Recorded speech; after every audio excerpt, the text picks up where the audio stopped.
Kalau kamu pernah dengar desa bernama Wanujaya, mungkin yang terlintas di pikiranmu itu seperti desa-desa lain di Pulau Jawa.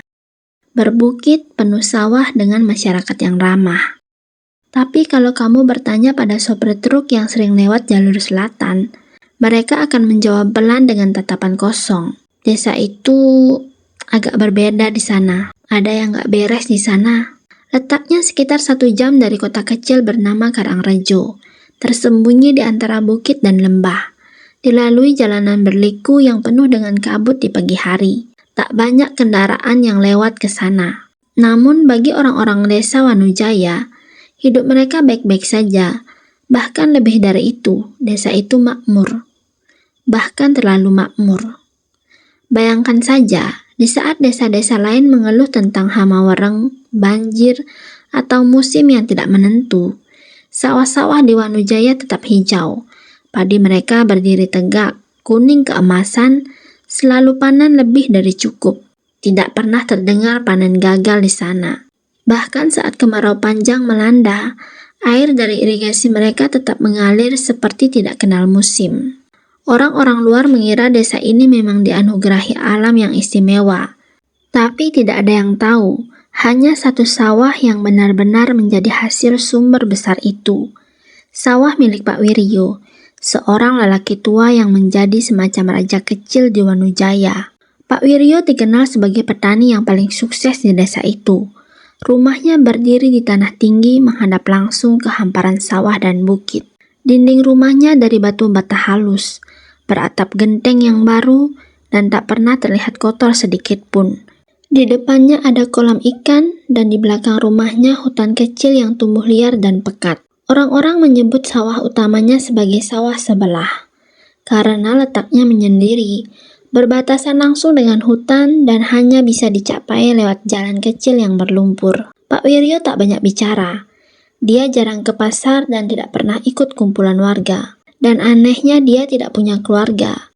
Katanya sang istri meninggal waktu dia masih muda dan anak sematawayangnya juga meninggal karena demam tinggi bertahun-tahun lalu. Namun semenjak kejadian itu hidup Pak Wiryo justru berubah drastis. Tanahnya meluas, hasil padinya melimpah, bahkan beberapa petani kecil akhirnya menjual sawah mereka kepadanya. Bukan karena tergiur, tapi karena sawah mereka satu persatu mulai mati. Gagal panen, banjir lumpur, bahkan muncul belatung di batang padi. Tapi anehnya, semua itu tidak pernah terjadi di tanah Pak Wiryo. Bahkan tanaman yang ia tanam selalu tumbuh lebih cepat dari yang seharusnya. Di desa Wanujaya, semua orang tahu ada sesuatu yang tidak biasa. Tapi mereka diam. Selalu ada alasan untuk tidak membicarakan terlalu dalam. Bahkan Pak Lurah pun kalau ditanya soal keajaiban sawah Pak Wiryo cuma bilang, ya mungkin tanahnya memang bagus. Namun di setiap malam Selasa Kliwon, suasana desa berubah. Lampu-lampu rumah yang biasanya dibiarkan menyala hingga malam, mulai dimatikan lebih awal. Anak-anak dilarang keluar rumah, dan jika kau berjalan di jalan setapak di dekat sawah Pak Wiryo malam itu, kau bisa mendengar sesuatu yang sangat asing untuk suasana desa. Suara gamelan. Bukan dari siaran radio atau televisi, tapi dari kejauhan. Seolah-olah sedang ada pegelaran wayang. Sayangnya kalau kau mencoba mendekat, suara itu akan perlahan memudar. Dan anehnya tidak ada yang berani benar-benar mencarinya. Bukan urusan kita, begitu kata orang kampung. Orang yang kepo biasanya cepat hilang. Di pagi hari, Wanujaya selalu tampak hidup. Anak-anak sekolah dengan berjalan sambil tertawa. Ibu-ibu menyapu halaman, tapi tak pernah ada yang menyentuh sawah sebelah. Tak ada yang berani mendekat di pinggir hutannya. Bahkan ayam-ayam pun tak mau berkeliaran ke arah sana. Bahkan Pak Darto, penjaga irigasi desa yang paling tua dan keras kepala pernah berkata, tanah Pak Wiryo itu bukan cuma ditanami padi, tapi juga rahasia. Dan itu menjadi pembuka kisah bagi Rian, seorang pemuda dari kota yang suatu hari menyewa rumah kecil di pinggir desa, tepat di seberang sawah Pak Wiryo. Rian tak percaya mitos, dan menganggap desa itu hanya terlalu banyak cerita rakyat. Pendatang yang salah langkah. Waktu Rian pertama kali datang ke desa Wanujaya, orang-orang desa menyambutnya ramah seperti biasa. Tapi bukan karena mereka senang, lebih karena mereka ingin cepat-cepat tahu siapa dia dan apa yang dia cari. Rian menyewa rumah kecil di ujung barat desa, rumah tua peninggalan almarhum Pak Topo, yang kosong sejak 2 tahun lalu. Letaknya hanya sekitar 50 meter dari batas sawah sebelah. Waktu Rian menanyakan soal sawah besar di dekat rumahnya, ibu pemilik warung hanya tersenyum kaku. "Oh, itu sawahnya Pak Wiryo. Subur ya, Mas?" Lalu langsung beralih topik. Rian menganggap hal itu biasa. Di kota orang juga kadang malas menjawab pertanyaan, tapi dia mulai merasa aneh waktu malam tiba. Saat desa mulai sepi sekitar pukul 9 dan lampu mulai padam satu persatu, Rian justru mendengar sesuatu yang ganjil dari arah sawah. Bukan suara jangkrik atau kodok, tapi suara kendang, disusul suara gong, pelan mengalun tapi jelas sekali seperti berasal dari panggung terbuka di kejauhan. Awalnya Rian berpikir itu suara radio tua, tapi siapa yang memutar gamelan jam segitu, di tengah sawah pula? Keesokan paginya dia bertanya kepada Pak Darto, tetangga sebelah. Seorang kakek tua yang tinggal sendirian dan cukup cerewet jika sudah cocok mengobrol. "Oh, jangan didengerin, Mas," kata Pak Darto sambil menyeduh kopi. "Di sini suara malam memang suka aneh. Anginnya sering main-main," begitu katanya. "Tapi Pak, itu gamelan, jelas banget loh." Pak Darto hanya menatap lama lalu menghela nafas. "Saran saya ya Mas, jangan penasaran. Sawah itu bukan buat diliatin malam-malam, apalagi buat didatengin." Rian tertawa kecil. Ia tak pernah percaya hal mistis, apalagi dia orang kota terbiasa dengan logika. Tapi logika itu tidak bisa menjelaskan kejadian malam ketiga. Di malam itu hujan turun gerimis. Kabut tipis mulai turun sejak jam 8 malam. Rian sedang duduk di teras menikmati suara rintik hujan dengan secangkir kopi. Tapi saat jarum jam menunjuk angka 1 dini hari, udara mendadak jadi dingin luar biasa, tidak seperti biasanya. Kabut menebal secara tidak wajar, seolah semua suara dari desa menghilang. Dan kemudian dari balik kabut sawah kembali terdengar suara gamelan. Kali ini lebih pelan, lebih dalam, seperti menghipnotis. Tapi yang membuat bulu kuduk berdiri, bukan hanya suara gamelannya, melainkan bayangan yang terlihat berdiri diam di tengah sawah. Tinggi, tegap, dan tampak seperti sedang memandangi langit, tidak bergerak sedikit pun. Rian sempat mengira itu orang-orangan sawah, tapi tidak ada petani yang meletakkan orang-orangan sawah sebesar itu, bukan? Beberapa detik kemudian, siluet lain muncul mengitari sosok besar tadi. Mereka tampak seperti orang-orang berpakaian Jawa lengkap. Ada yang membawa obor dan ada yang menari. Tapi semua itu terjadi tanpa suara langkah, tanpa suara tanah terinjak. Hanya gamelan yang terus berbunyi. Rian mengucek mata lalu menunduk sebentar mengambil ponselnya. Saat kembali menatap sawah, semuanya hilang. Sunyi, gelap, kabut tebal, dan hanya angin yang terdengar. Rian menceritakan semuanya ke Pak Darto keesokan paginya. Wajah kakek itu langsung berubah. Dia berdiri pelan dari kursi rotan reotnya lalu mengambil sesuatu dari lemari kecil. Sebuah kantong kain kecil berbau menyengat. "Taruh ini di jendela malam ini ya Mas," begitu katanya. "Kalau kamu dengar gamelan lagi, pura-pura tidur, jangan dilirik, jangan bergerak.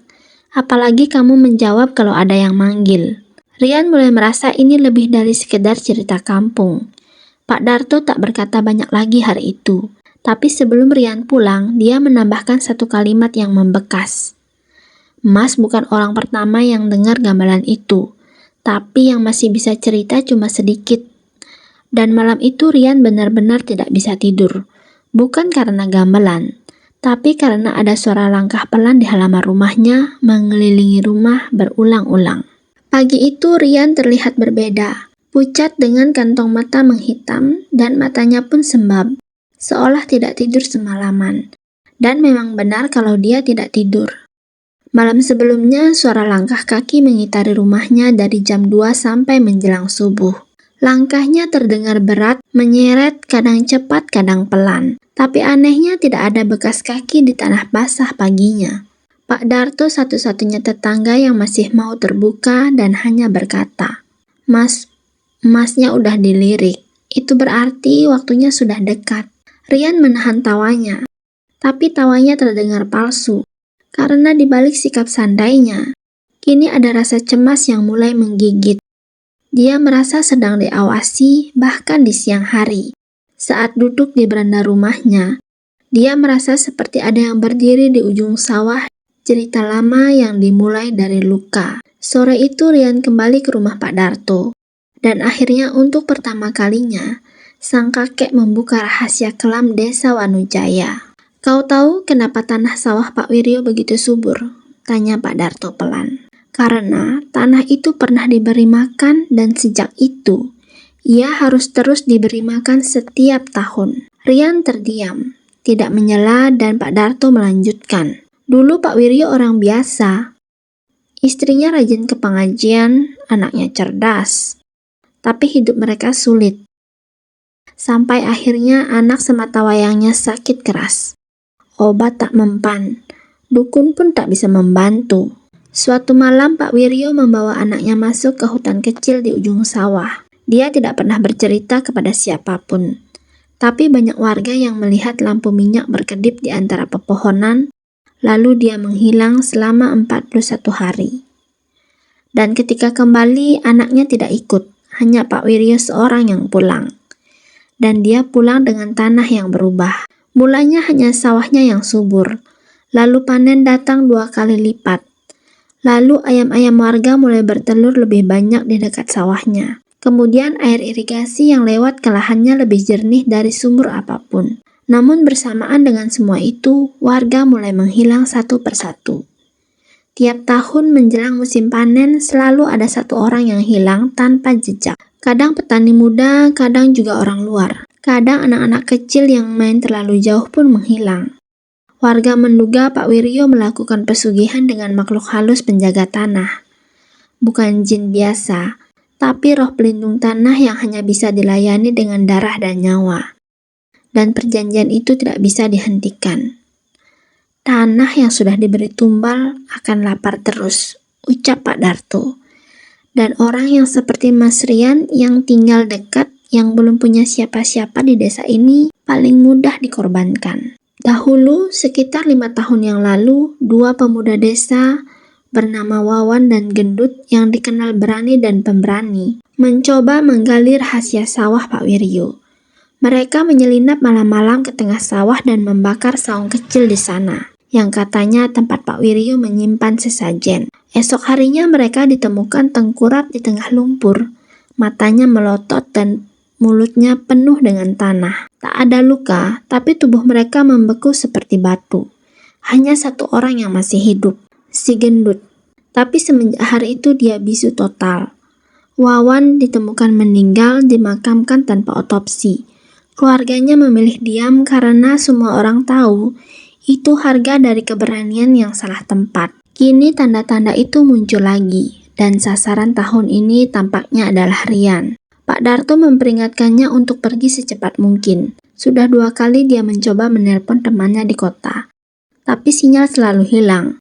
Motor bebeknya pun selalu mendadak mogok tanpa sebab. Dan malam itu, untuk pertama kalinya Rian bermimpi aneh. Dia bermimpi berdiri di tengah sawah, di sekelilingnya puluhan orang menari, mengenakan pakaian adat Jawa. Wajah mereka kosong, tapi satu hal yang membuatnya beku. Anak kecil berdiri di hadapannya. Anak itu mirip sekali dengan foto tua yang pernah dia lihat di rumah Pak Wiryo. Anak itu membuka mulut dan berkata, "Giliran kamu." Rian tersentak bangun dengan peluh dingin. Dan dari jendela kamarnya dia melihat sawah yang gelap gulita. Tapi ada satu titik merah seperti bara tepat di bawah pohon besar yang berdiri di tengah sawah. Dan gamelan itu berbunyi lagi. Sudah 4 hari Rian tidak bisa tidur dengan tenang. Setiap malam suara gamelan itu terdengar lebih dekat, lebih jelas dan lebih memanggil. Sementara siang harinya, Dia merasa tubuhnya berat, seperti selalu diawasi dari balik bayang-bayang. Pak Darto semakin sering menatapnya dengan sorot mata khawatir. Dia tahu saatnya sudah semakin dekat. Kalau Mas Rian masih di sini malam Jumat ini, saya takut semuanya terlambat. Begitu katanya. Rian sebenarnya sudah mencoba kabur, tapi motornya seperti sengaja dirusak. 2 kali bannya bocor, di kali ketiga mesinnya tidak mau hidup. Bahkan di waktu ketika dia memesan ojek online, sinyal HP-nya hilang. Dia seperti dikurung dalam desa itu oleh kekuatan tak kasat mata. Dan malam itu pun datang, malam Jumat Kliwon. Sejak pukul 7 malam, udara mulai berubah. Kabut turun lebih awal dari biasanya, dingin seperti mengelus tulang. Warga desa Wanujaya paham betul, malam ini bukan malam biasa. Satu persatu rumah memadamkan lampunya. Tirai-tirai ditutup rapat, bahkan anak-anak dilarang bicara dengan keras.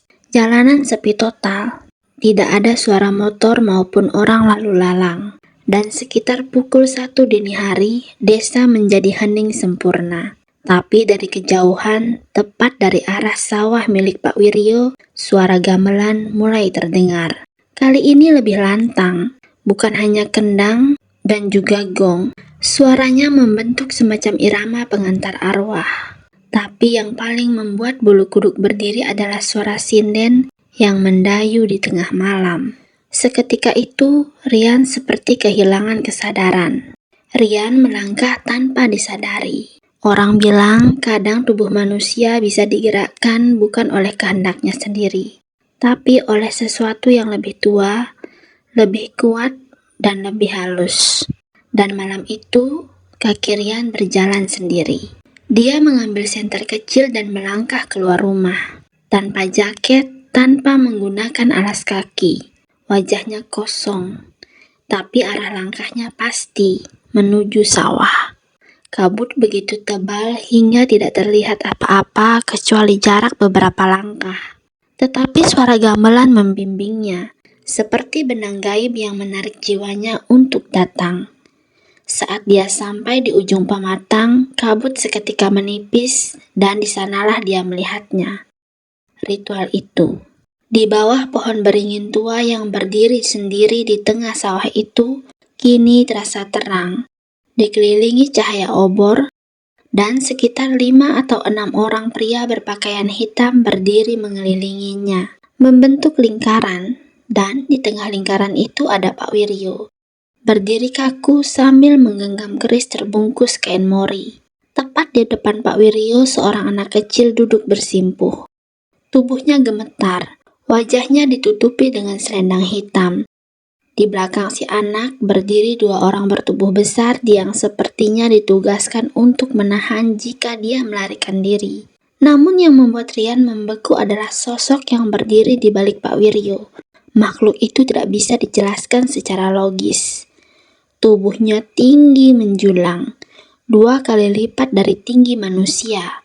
Bentuknya memang menyerupai manusia, tapi kulitnya hitam legam dan bersisik. Wajahnya seperti kepala ular bercampur kepala kambing, dengan lidah menjulur panjang dan basah, menjilat-jilat di udara. Tapi tak ada suara dari mulutnya. Dia hanya menatap Rian. Makhluk itu tahu Rian ada di sana. Pak Wiryo mengangkat kerisnya. Dia mulai melantunkan sesuatu yang terdengar seperti bahasa tua, kasar, bergemeretak, mengandung nada kemarahan dan kepasrahan. Sampun sowan, kaula ngaturaken tumbal warse punika. Makhluk itu bergerak perlahan. Suara gamelan berhenti seketika. Bahkan angin pun seperti berhenti berhembus. Pak Wiryo mengarahkan keris ke arah dada anak kecil itu. Rian ingin berteriak, tapi tubuhnya tetap membeku. Dan saat keris itu hendak ditancapkan, suara pecah dari belakang. "Woi, berhenti!" Itu suara Pak Darto. Dia datang membawa obor dan kemenyan. Tapi saat dia melangkah mendekat, satu dari pria berpakaian hitam menubruknya hingga jatuh. Obor terjatuh dan padam, dan malam kembali sunyi. Makhluk besar itu berjalan mendekati si anak. Menjulurkan lidahnya, Rian pun tak sanggup lagi melihatnya. Dunia seketika gelap. Dia pingsan. Esok paginya di dunia yang sunyi. Rian terbangun keesokan harinya di tengah kuburan desa. Tubuhnya penuh lumpur, pakaiannya compang-camping. Lehernya terasa sakit seolah tercekik semalam. Pak Darto ditemukan pingsan di tepi sawah dan anak kecil itu tidak ada yang tahu siapa dia. Tak ada warga yang kehilangan anak malam itu. Sepertinya dia tidak pernah benar-benar ada. Dan yang lebih aneh lagi, Pak Wiryo menghilang. Rumahnya kosong, gamelannya lenyap. Sawahnya kering keesokan harinya seperti tersedot dari dalam. Tanah mati dan orang-orang yang hilang. Setelah malam ritual itu, banyak hal yang berubah di desa Wanujaya. Perubahan yang tidak terlihat oleh pendatang, tapi terasa oleh setiap penduduk desa. Seperti tanah yang tahu apa yang telah dikorbankan, dan langit yang menyimpan dendam. Sawah Pak Wiryo yang dulu hijau dan subur, kini berubah menjadi tanah mati. Orang-orang yang melewati pematangnya merasa pusing. Binatang ternak enggan mendekat. Tanahnya retak seperti dijilat panas, tapi tidak pernah mengeluarkan air. Orang bilang itu bukan sawah lagi, itu adalah pintu. Dan ritual malam Jumat Kliwon tempo hari belum menutupnya. Pak Wiryo tak pernah kembali. Warga hanya berbisik bahwa dia telah diserap oleh perjanjian yang gagal. Karena tumbal tidak jadi dikorbankan, maka dirinya sendiri yang diminta. Bulan berikutnya, satu persatu kejadian janggal mulai muncul. Pertama, anak-anak kecil mulai mengigau di malam hari. Mereka menunjuk ke arah sawah dan berkata, "Itu Mbak Putih, dia mau ngajak main." Kedua, ada dua warga desa, Tukijan dan Lela, yang pergi ke ladang dan tidak pernah kembali. Bahkan anjing pelacak pun tidak bisa menemukan jejak mereka seperti ditelan bumi. Pak Darto yang dulu menyelamatkan Rian tiba-tiba membakar seluruh gamelan tua di rumahnya sendiri. Dia tertawa-tawa lalu menangis keras. Keesokan harinya dia ditemukan berjalan di sungai kecil, bertelanjang dan linglung. Ia tidak mengenali siapapun lagi. Rian sendiri memilih pergi secara diam-diam. Dia sadar kalau terlalu lama di desa itu, dia akan ikut hilang, seperti nama-nama yang perlahan lenyap dari ingatan warga, seolah memang tidak pernah ada. Kesaksian terakhir Rian. Beberapa tahun kemudian, seorang penulis misteri mendapatkan sebuah buku catatan lusuh dari pemuda di Pasar Loak. Buku itu milik Rian. Di dalamnya ada sketsa makhluk besar bersisik, catatan tentang malam ritual, dan peta kasar letak pohon beringin di tengah sawah Wanujaya. Tapi bagian terakhir halaman itu membuat bulu kuduk berdiri. Aku tidak yakin siapa yang masih nyata dan siapa yang tidak. Tapi aku tahu suara gamelan itu masih mengejarku setiap malam Jumat Kliwon. Dan aku tahu mereka belum selesai denganku. Tertanda Rian. Wanujaya hari ini konon sudah tidak bisa ditemukan di Google Maps. Kalaupun bisa, koordinatnya berubah-ubah. Bahkan sinyal hilang begitu seseorang mendekati kawasan sawah bekas Pak Wiryo. Seseorang yang pernah berusaha menelusuri daerah itu mengaku mendengar suara gamelan, padahal dia belum sampai ke desa. Hanya suara gamelan dan tawa anak-anak dari balik ilalang tinggi. Dan katanya kalau kau berjalan ke tengah sawah itu tepat di malam Jumat Kliwon saat bulan tak muncul di langit, kau akan melihat keris tua tertancap di tengah lumpur. Dan jika kamu mencabut keris itu, maka giliranmu lah yang harus menyerahkan tumbal berikutnya. Terima kasih sudah menonton dan mendengarkan video ini. Jika kamu suka, silakan klik like atau tinggalkan di kolom komentar. Sampai jumpa di kisah berikutnya ya. Bye-bye.